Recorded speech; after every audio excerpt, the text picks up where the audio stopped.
Na Revolução Industrial, no século XIX, houve o crescimento demográfico das cidades que foi classificado como pré-urbanismo. Com o crescimento em massa da população, as pessoas do campo resolvem ir para os grandes centros buscando melhorias, qualidade de vida e acesso às informações. E por sua vez, a cidade se expande, adaptando-se aos seus usuários. Dessa forma, a setorização urbana ganha ênfase para esse cenário junto com o avanço tecnológico, surgindo grandes indústrias, hotéis e lojas que formam um centro urbano. Com todas essas mudanças, também se torna perceptível a divisão da sociedade por classes econômicas.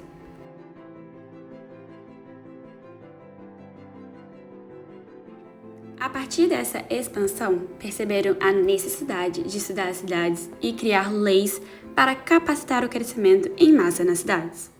Legoy e Levasseur fizeram parte desse movimento e começa a caracterizar as cidades.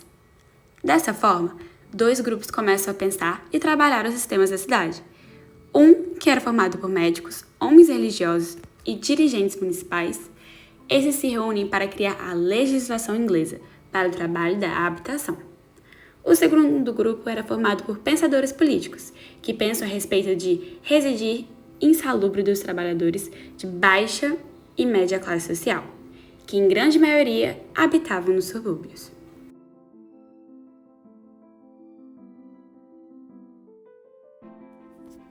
Destacando essas observações e pensamentos, o urbanismo foi se evidenciando e passou a ser notado cada vez mais pela população.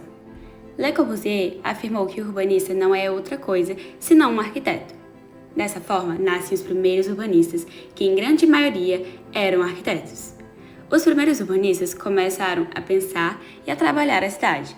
Porém, a economia nesse período não era tão favorável, limitando assim a execução dos trabalhos e projetos criados para a cidade.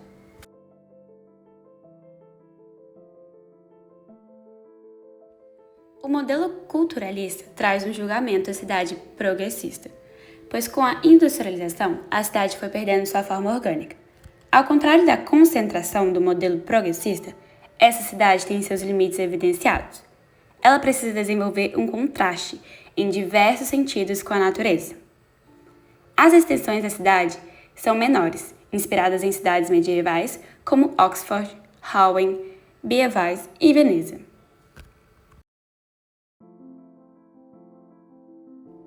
Augustus Pugin teve grande influência no movimento, inspirado principalmente na religião, influenciando na sua arquitetura gótica. Londres e os antigos agrupamentos industriais ali abafavam seus subúrbios. A cidade culturalista não teve caráter e nem traço geométrico em seu meio.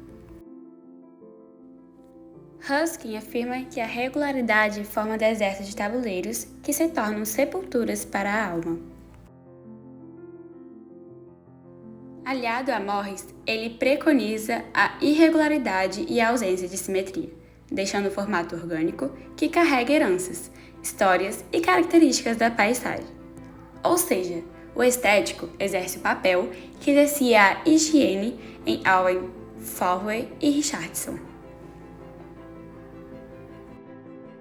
No culturalismo, tratando-se de construção, não há padrões. As construções precisam ser diferentes entre si, evidenciando assim suas particularidades. A arquitetura cria contrastes com a simplicidade. Entretanto, não haverá moradias semelhantes. Elas podem até parecer em estilo e modo de ser. Porém, elas transmitem características e ocupações dos que nelas habitam. O estilo valoriza sua forma original e preserva o que ela tenta transmitir. Uma curiosidade é que a cidade de Ouro Preto, em Minas Gerais, está dentre uma das cidades que são classificadas como um modelo pré-urbanista culturalista. Sua forma ainda se encontra fiel à sua fundação. Em 2 de setembro de 1980, foi agraciada pela Unesco como Patrimônio Cultural da Humanidade.